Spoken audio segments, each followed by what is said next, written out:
Olá, queridos alunos da turma de administração, da turma D319B. Vamos começar aqui a videoaula do dia 29 de junho, né? E vamos falar aqui sobre diagramas.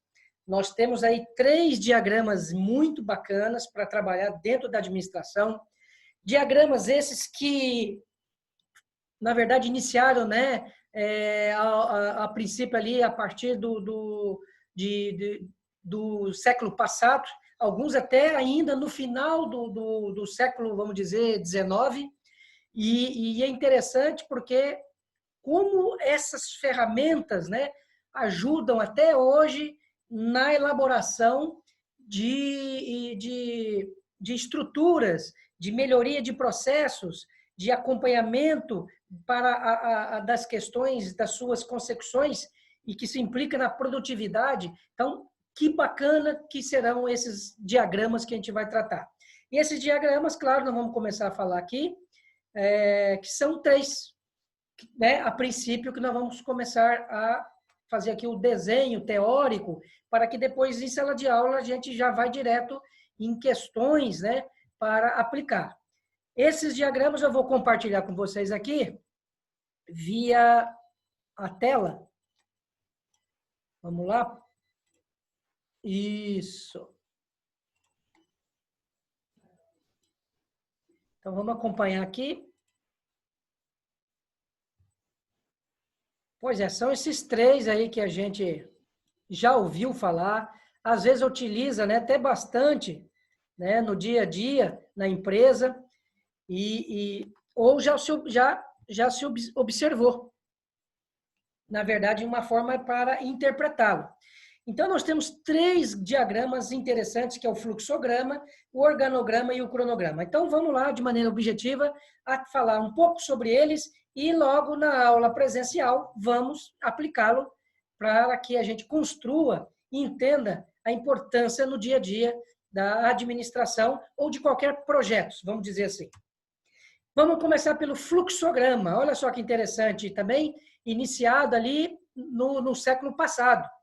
Ou seja, é a representação gráfica, mostrando todos os passos, né, ou atividades de um processo. O fluxograma apresenta uma excelente visão do processo, mostrando como as diversas atividades se relacionam entre si. Pelo estudo do fluxograma, pode-se descobrir eventuais, né, lapsos, né, de uma potencial fonte de problema. Então, é muito interessante esse gráfico, porque ele vai me dar, né, na verdade, visualmente, o que acontece dentro de um processo. Eu consigo ver todas as suas etapas. E ali eu posso estar, né, identificando uma série de coisas que está ocorrendo dentro da empresa. A ferramenta, né, ela é extremamente útil para registrar o fluxo de produção de um produto ou de um fluxo de prestação, de uma prestação de serviço, adotando uma linguagem, claro, simples, né, comum, para fins o quê? De aprendizagem. Né, por quê? Porque tem que ver ali comunicação, que é uma comunicação visual. E busca, claro, sempre oportunidades de melhoria. Ele exibe o retrato atual da forma de execução de um processo, permitindo compará-lo com o projeto do processo idealmente planejado e desejado. Então, aqui está deixando claro que para que eu faça um estudo do que está acontecendo ali dentro daquele processo, eu consigo, na verdade, analisar esse desenho, né, esse passo a passo, do início até o fim, e baseado no que eu pretendo, no que eu acho que poderia estar melhor, né, aquele processo, referente a qualquer coisa, por exemplo, uma diminuição de tempo ou diminuição de custos, qualquer coisa que possa estar sendo atacado, eu faço o redesenho ou o desenho ideal. E isso depois eu faço comparações, para a gente ver ali o que está acontecendo, que distanciamento é esse, que lacuna é essa, que deixava de acontecer. Então, precisava, né, de fazer essa análise para identificação. Ele também fornece claramente o quê? Evidências de quê? De vulnerabilidade e fontes de eficiência no processo. Então, quando eu entro dentro de um processo e começo a estudar né, de forma processual, ou seja, eu consigo ver o que cada atividade faz, qual a importância dele no processo, quando eu questiono principalmente se aquela atividade é necessária para aquele processo, ali eu consigo já começar a ver se há realmente algum indício de anomalia, algum indício de algo que possa estar prejudicando, né, naquele processo como um todo. Ele tem algumas vantagens, o fluxograma, porque ele dá suporte à análise desse processo, né? Torna-se um meio eficaz para o planejamento e, claro, a solução de problemas. O fluxo permite visão global do processo por onde passa o produto e, ao mesmo tempo, ressalta operações críticas ou situações em que haja cruzamento de vários fluxos. Então, aqui, já para a gente enfatizar, um processo, ali dentro está acontecendo muitas coisas. E a gente, às vezes, não sabe. O que a gente acaba tendo, na verdade, uma certa consciência é que tem algo errado, mas isso se baseia pelos resultados. E esses resultados podem estar se referindo a tudo, a qualidade, a tempo, a quantidade produzida, a falhas, a qualquer coisa, a retrabalho, por exemplo. Então, o resultado ele vai me indicar uma série de coisas que está acontecendo. Ou coisas tudo corretas, certas, e que talvez poderiam até ser melhores, ou ali está me acusando coisas que não estão em acordo com o que se precisa ou que se determina. Então, o próprio ato de elaborar o fluxograma melhora o conhecimento desse processo e desenvolve o quê? O trabalho em equipe necessário para descobrir o quê? Esse aprimoramento. As desvantagens, né, é que ela, claro, sua aplicabilidade só será de maneira total, completa, na medida em que mostrar verdadeiramente como é o processo. Então, se a gente não olhar ele como um todo, eu não vou conseguir entendê-lo, né?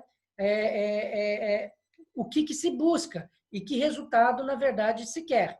Eu preciso estar olhando o processo como um todo.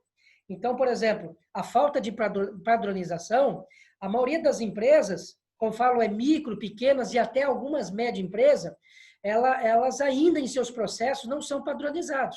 Ou seja, o que é padrão? Padrão é aquilo que é tudo igual, aquilo que tem uma normativa de que toda execução de qualquer atividade tem que ser única, da mesma forma.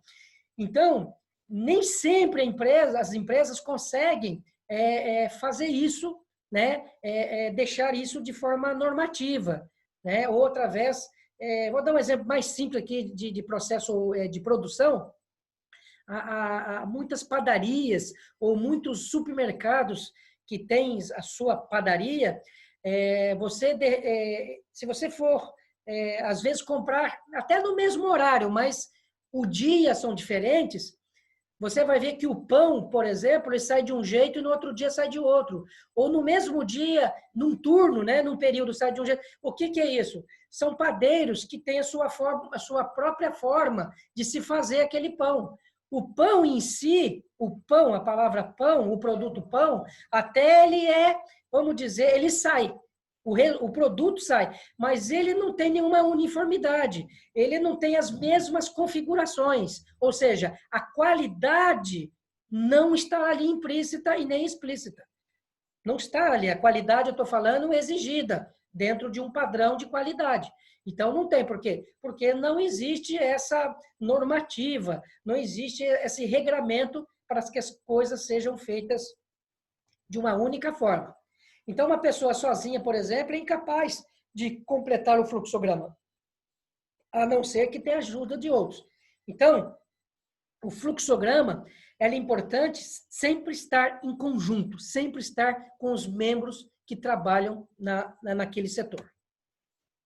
E como que se constrói, né? Então, de maneira que passo a passo, para a gente compreender, né, que é um próprio até fluxograma, vamos dizer, para compreender como que se constrói. Primeiro é definir essa simbologia, né, que deve ser adotada. Depois nós temos que definir esse processo e o que ele quer alcançar. Depois tem que definir o quê? Identificar onde começa e onde termina essa etapa ou essas etapas. Por quê? Porque dependendo do fluxograma, ele pode ser assim um fluxograma até um pouco assim complexo em termos de tamanho. Então ele vai além de uma, por exemplo, uma folha, né? Não interessa o tamanho da folha ou do papel ou do espaço que vai ser construído, ele vai ser exigido uma continuidade. Então, dependendo, então vai ter que estar ali até através dos seus símbolos falando qual é a primeira e última etapa. O fluxograma ele deve ser desenhado o atual, né? Indicando todo o passo a passo, e também depois desenhar o fluxograma com as etapas em que o processo deveria percorrer se tudo corresse bem. Então, faça o atual, que é algo que não está interessante para a empresa, e faz aquilo que deveria estar correto, como seria o padrão. E comparar sempre esses dois gráficos para ver ali se consegue identificar, né, a causa raiz desse problema, onde que está essa determinada anomalia, é o que está trazendo ali essa disfunção que, logicamente, agrava os resultados de maneira negativa, né? O produto ou serviço. E os pontos fundamentais do fluxograma é que tem que estar, né, todas, né, daquele setor ou daquela área ou daquele processo participando. Quanto mais perguntas se faz, melhor o resultado dessa preparação do fluxograma. Então, por exemplo, quando vai se elaborar um fluxograma, quando se vai, por exemplo, interpretar já um fluxograma que já existe, primeiro é entender o seguinte: o que acontece ali primeiro? O que tem que se fazer primeiro? De onde vem esse material? Que nós falamos o seguinte, que todo processo ele tem um início e um fim. Então, nós chamamos de entradas. Esse início, nós damos o nome de entradas. As entradas seria, por exemplo, todos os insumos, as matérias-primas, ou aquilo que vai me fornecer a continuidade de um processo que ele está subdividido. Então, eu tenho que saber de onde está vindo e também para onde vai. Como o material chega até o local de processamento, ou seja, a forma que aquele material de entrada, como que ele chega? Será que existe um estoque por trás, né, que é desnecessário? Será que está chegando no momento correto? Será que está chegando o produto ou a coisa certa? Então, tudo isso tem que se avaliar, porque isso pode ser um dos fatores que indica ali, quem sabe, uma falha. Em que ponto são tomadas essas decisões? Para onde vai o produto, como nós já falamos? Que tipo de controles são feitos durante essa produção, né? Seja de um produto ou de uma prestação de serviço? Ou seja, durante esse processo, essa construção, precisa ou é necessário controles? Tem controles ali e eles são processuais, ou seja, ali se verifica que quando existe a entrada e até o final, será que é observado durante o processo ou só no final? Então, tudo isso o fluxograma vai me dar para fazer as minhas observações. E está aí a importância, né, que ele retrata, na verdade, esse passo a passo de todo procedimento. Ele está relacionado, lógico, uma etapa está ligada à outra, ou seja, essa conexão, esse sequenciamento, ali vai se falar esses pontos de controles. O que significa? Se não é tomada de decisão, por exemplo, por que ela está sendo tomada? Porque aí que tem que se questionar, que vocês vão ver na aula prática, por que se toma decisões quando chega em determinado ponto do processo? Será? Por que esse processo não dá continuidade automática? Por que teve que se perguntar, por exemplo, se aquela atividade foi feita corretamente? Isso implica que você tem duas respostas, ou é sim ou não, né? Ou se tem a terceira, se ela foi feita de maneira incompleta. Mas, independentemente, se existe esse ponto de controle, tem que analisar o seguinte, os processos anteriores, para ver se aquela coisa que está sendo feita precisa daquela etapa de controle. Por que já não se resolve lá atrás para se evitar um processo de controle, por exemplo? Ou se realmente precisa, ou se é necessário controle. Então, assim, essas são as importâncias, né, do fluxograma. Outra coisa fundamental é as questões de gargalos e falhas. Às vezes, dentro de um processo, há uma série de estoques. E esses estoques por exemplo, acabam gerando ali desperdício de tempo, superprodução. E, logicamente, a quantidade que chega, né, que nós chamamos nas entradas, não é suficiente nas saídas. Ou seja, quando eu for fazer o procedimento, o processo, né, da continuidade, a quantidade, por exemplo, que chega a mim, eu não tenho quantidade suficiente para vazar, nós chamamos de fluidez. Ou seja, a quantidade para processar é menor. E essa quantidade menor, que nós damos o nome de vazão, é aí que se caracteriza o gargalo, que a quantidade é menor que se chega. Então, tem que se analisar se vai aumentar essa vazão ou se o problema está anteriormente lá nas entradas, se está chegando muita coisa de forma desnecessária. A transmissão de informações e conhecimentos, então, o fluxograma me dá essa capacidade de ver como que se relaciona e que tipo de informação uma em relação à outra está ali acontecendo. Ele também facilita o treinamento, até então, para preparar essas atividades para que um que vai passar a outro, o que necessita melhorar, o que precisa conhecer mais, que pode ali se evitar, por exemplo, outras operações, né? Ou, às vezes, uma pessoa, uma máquina consegue fazer mais coisas e não necessita de outras, na verdade, em redundância, né? Replicando de maneira desnecessária. Então, o fluxograma ele me dá toda essa capacidade. E, logicamente, por final aqui, uma delas é a delegação.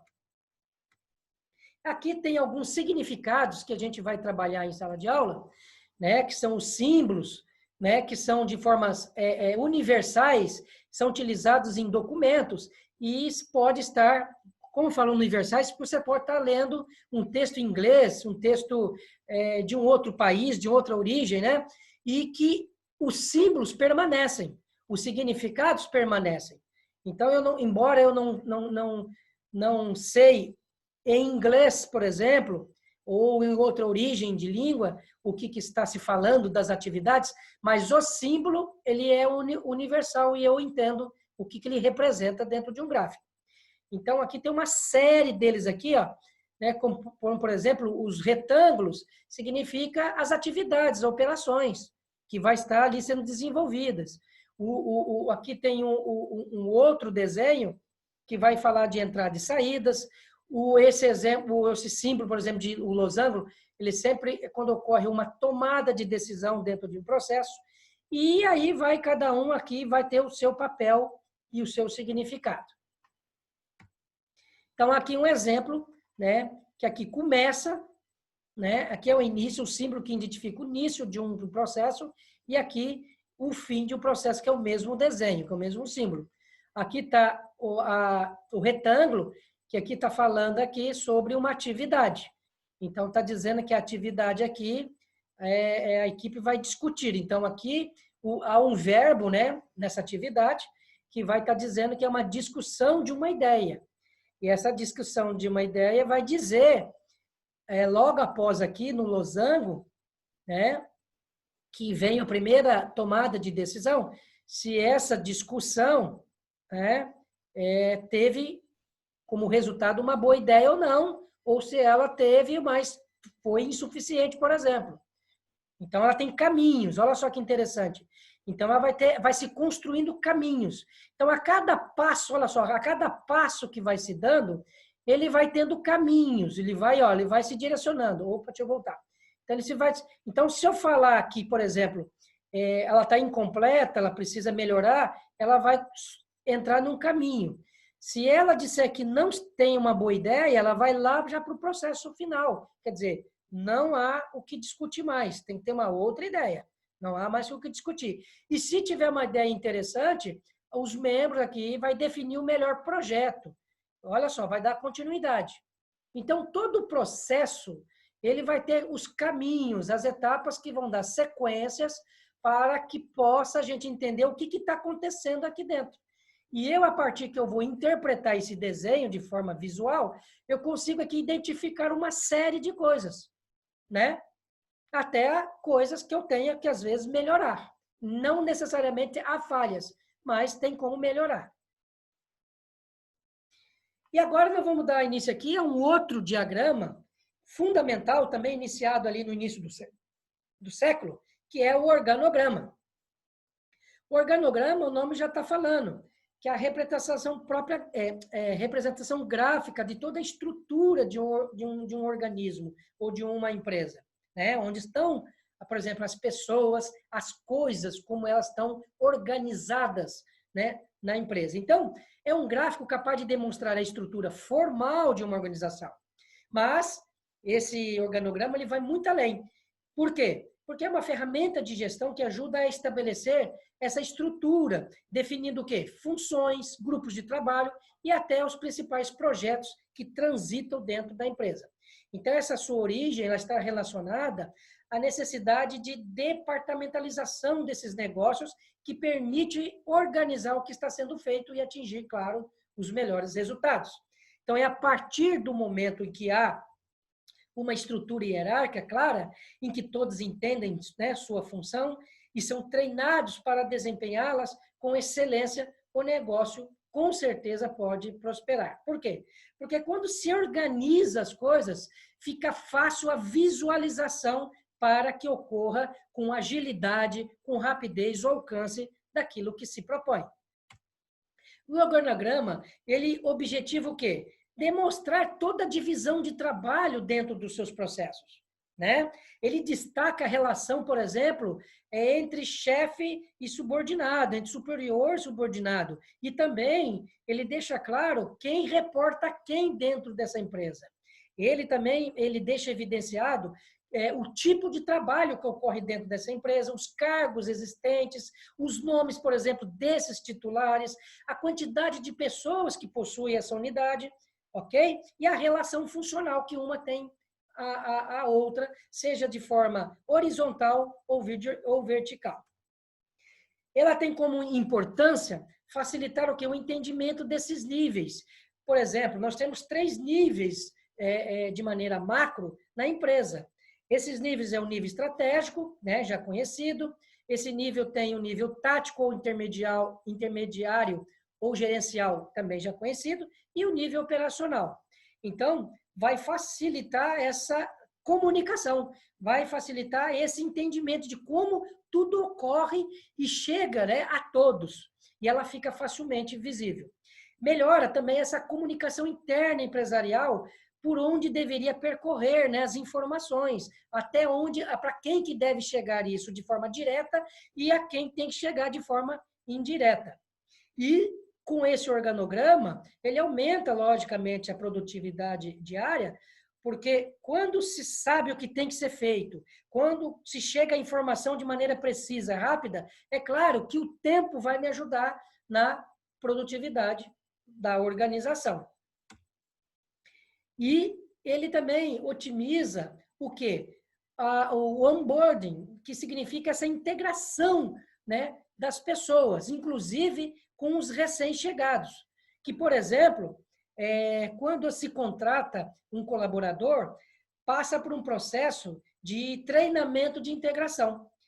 É lógico que isso vai ser diferenciado dependendo do nível que essa pessoa, né, está e também da atividade que ela vai exercer lá, né, do cargo, da função. Então, esse profissional, ele antes de realizar os seus, né, os seus conhecimentos, antes de ele colocar suas competências, né, na empresa, ele passa por um processo de conhecimento. E esse conhecimento, o que significa o quê? E conhecer o quê? Como que a empresa funciona, quem é o cliente dessa empresa. Ele vai saber quem são os departamentos, com quem ele vai trabalhar, quais são os cargos, os departamentos que existem. Então, o organograma ele já vai permitir de forma muito simples já o que tem dentro e o que ocorre dentro dessa empresa. Ele já te dá uma boa ideia, né, da complexidade da empresa. E também ajuda na construção da cultura de transparência da organização, porque uma empresa, ela possui, né, suas crenças, seus hábitos, e isso se compartilha, isso se ramifica na organização como um todo. Então, é importante entender que, através do organograma, a gente vê ali como que as coisas se se interagem, né? Por quê? Porque precisa atingir resultados e precisa isso chegar a todos. E o organograma coloca de maneira muito clara como essas ramificações, essa alimentação, né, os caminhos diretos e indiretos chega a cada um. E aqui a gente tem alguns tipos de organograma, né, para a gente poder mostrar. E na parte prática, quando a gente for lá fazer a realização, né, de alguns desses, nós vamos falar de maneira mais intensa e mais apropriada o que significa, por exemplo, esse organograma vertical, por que ele é mais usado, por que ele é construído pela maioria das empresas. Então, a gente vai lá aprofundar.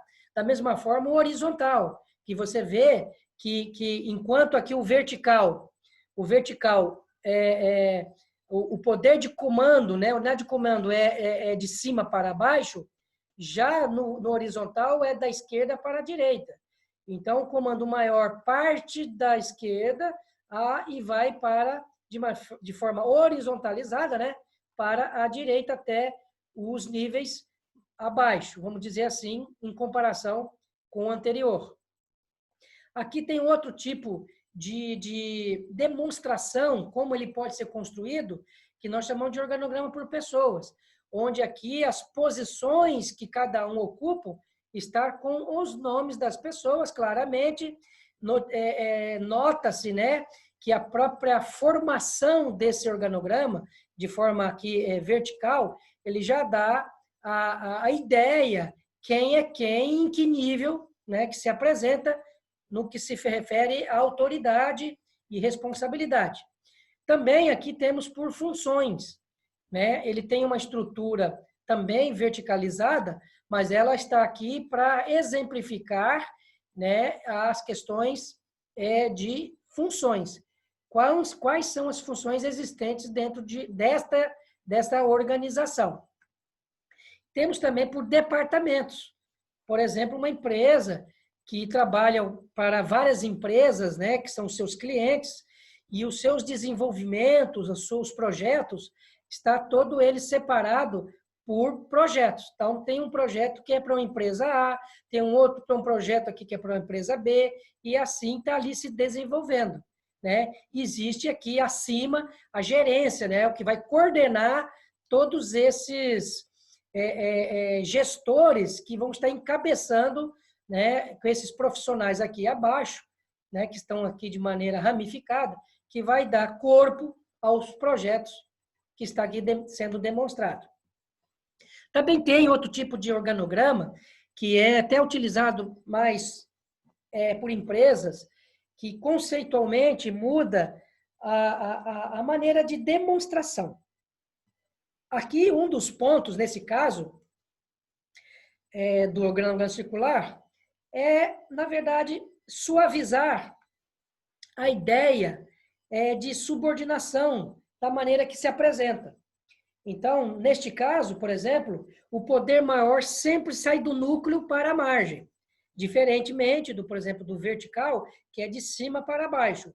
Então, onde que está a suavidade? A suavidade está na forma de conotação. A conotação de como quem está acima é melhor de quem está lá embaixo. Quer dizer, há essa ideia que fica ali, às vezes explícita, como alguém fosse menos importante dentro de um processo, que é um equívoco conceitual, mas não deixa de ter, né, essa estrutura ou unidade de comando, tanto esse de forma radial ou da estrutura de forma verticalizada.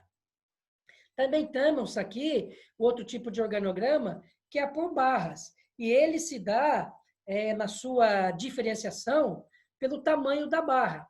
Então, conforme o tamanho da barra, ele demonstra, claro, que aquele tipo de cargo ou, né, função, ele tem uma hierarquia, ou ele tem ali um posicionamento de autoridade maior do que o outro, em relação ao outro.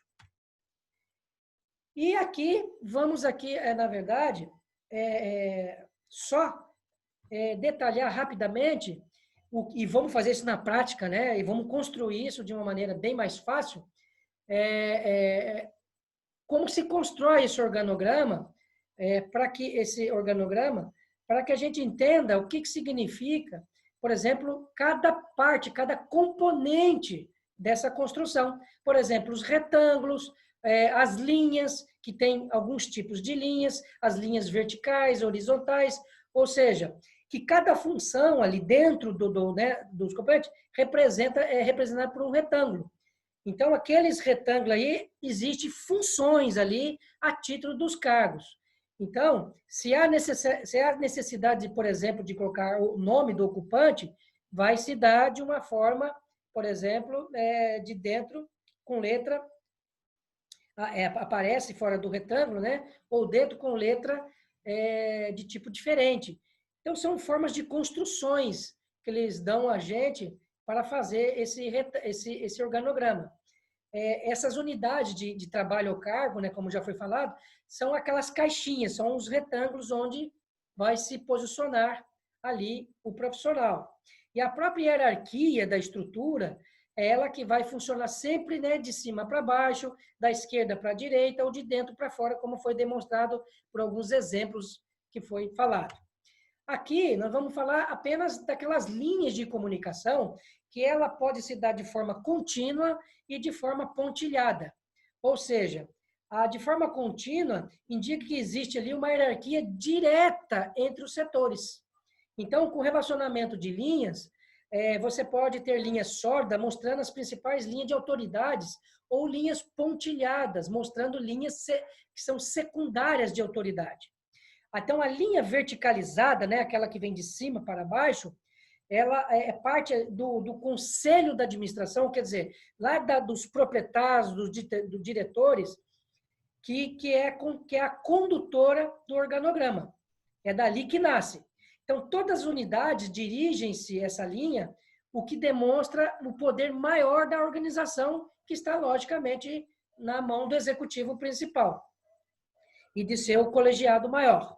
Então, essa linha vertical contínua significa autoridade hierárquica da unidade de cima. E a assessoria, que a gente chama de staff, você vai ver em inglês, né? Assessoria, o apoio, ela não tem poder hierárquico. Quando aparecer essa linha staff, que a gente chama, ela está ali para, na verdade, complementar. Ela está ali para poder dar suporte a determinadas áreas de comando referente no que está acontecendo ali, a estrutura. Por exemplo, assessoria na área de contabilidade, jurídica, de consultorias, na área de marketing, qualquer coisa pode ser. Mas ela não interfere de maneira hierárquica nos outros departamentos. Tem aqui alguns exemplos, né, para a gente representar teoricamente o que nós falamos. Está aqui. Então, está aqui o retângulo, que seriam as funções que estariam aqui dentro, ou o nome das pessoas, ou departamentos, ou projetos, né? Tem uma série deles. E essa linha aqui, contínua, verticalizada, essa vai ser representada aqui por um órgão aqui de decisão, né? Ó, aqui, ó. Opa! Então, aqui está a ligação dessa unidade de comando para essa unidade de comando aqui, ó. Para quem vai reportar o quê? Reportar-se na verdade, ao comando. Ok? E essa linha horizontal indica que essas funções, mesmo diferentes, estão ligadas a um único, né, comando. Ela está na mesma linha, ok? Mas ela reporta-se a um único comando. E essa linha tracejada indica aqui que é um setor, na verdade, informal. Ela aparece de forma informal porque ela não interfere aqui nos demais departamentos. Ela é um apoio, uma assessoria a quem está aqui, por exemplo, no nível de direção. Ok? Por isso que ela apresenta de forma tracejada. Então, vamos ver aqui alguns outros. Pode ver. Ó. Neste caso, esse aqui está dando um exemplo que ele nem faz parte de forma formal dentro aqui. Foi só para esboçar que, neste caso, a intenção de destacá-lo foi para um estudo que deve ser tido, né, para, na verdade, um levantamento de alguma ideia, de uma possível inserção, né, de produtos dentro dessa unidade aqui de manutenção. Mas ela não existe, por isso que ela é colocada de forma tracejada, porque é uma ideia secundária. Tá aqui, ó. Outra forma de exemplo. Ok? E vamos para o último diagrama, que é o cronograma. Também conhecido por muitos, né? Que nós temos vários tipos de cronograma. E um deles é o cronograma, por exemplo, que é o gráfico de Gantt. Também temos outros tipos de cronograma, como o PERT-CPM, que é utilizado muito dentro da produção de uma organização, para avaliar o caminho crítico, o caminho mais curto para se chegar ao seu destino. Então, assim, tem vários tipos de cronograma. Então, o cronograma, o nome já está falando, que é o estudo, né? É a forma de representar de forma gráfica o tempo de qualquer coisa, né? De uma atividade, de qualquer coisa. Então, ele representa o tempo investido em uma determinada tarefa ou projeto. E ele é uma ferramenta de gestão, né, de atividades, normalmente em forma, né, de tabela, e que contempla ali o tempo que vai ser realizado. Então, é muito útil para poder visualizar o andamento de qualquer trabalho. Então, por exemplo, um prédio, né, que vai ser levantado, é possível a construção, né, desse prédio de forma gráfica.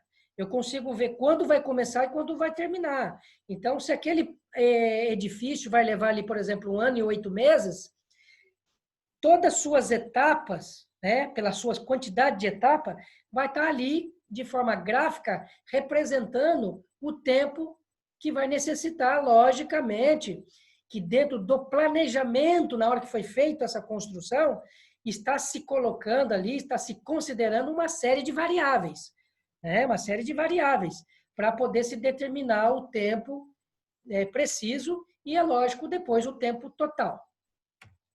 Então, o objetivo desse cronograma, desse gráfico, é identificar e organizar a sequência cronológica dessa atividade. Manter claro esses prazos para a entrega das tarefas, deixar ali evidenciado qualquer tipo de atraso ou adiantamento, auxiliar no controle, né, com o intuito de seguir esse planejamento, fazer ele acontecer, prever com maior exatidão uma data para a conclusão desse projeto, e isso é necessário até para poder ser um fator de tomada de decisão, por exemplo, do cliente em relação à compra de uma ideia de determinado projeto, não interessa para que seja. E o cronograma serve exatamente para direcionar, né, esse projeto referente às suas sequências e o tempo que serão executados para aquilo que foi, né, logicamente estipulado. Então, um exemplo aqui é desse cronograma, que tem, por exemplo, 30 etapas, 30 passos. E ele está colocando dentro de um prazo aqui, no caso aqui é mensal. Porque quando se fala no tempo, o tempo ele pode ser diverso. Eu posso estar me referindo a segundos, a dias, a quinzenas, semanas, mês. E neste caso, eu estou colocando que dentro de um mês eu preciso que aquele processo seja realizado e esse processo tem uma série de atividades ou etapas. E aqui, no caso, o exemplo, ele está me demonstrando que cada etapa ele tem alguns dias para serem realizados. E que, no total, ele vai ter que completar aqui 30 dias. Então, para quem vai fazer a gestão, até para o profissional que está aqui em determinada parte, ele tem que entender a importância da sua atividade, até então, porque ele sabe que participa do resultado final. Porque se ele não compreender o todo, ele pode deixar a desejar aqui até a sua parte e interferir em outras. Não é isso? Então, para a gente concluir, fica aqui claro que esses 3 diagramas, ele está, né, dentro dos processos de gestão de uma empresa e ele pode e muito ser utilizado e facilita a nossa compreensão para poder o quê? Exatamente ver o que está acontecendo dentro da empresa. O que está acontecendo de errado? O que está, por exemplo, que poderia também ser melhor. Não é isso? Então, nas aulas práticas, nós vamos, né, presenciais, vamos não só desenvolver, mas demonstrar como isso passa a ser útil no dia a dia de um administrador. Ok? Então, muito obrigado e até a próxima aula.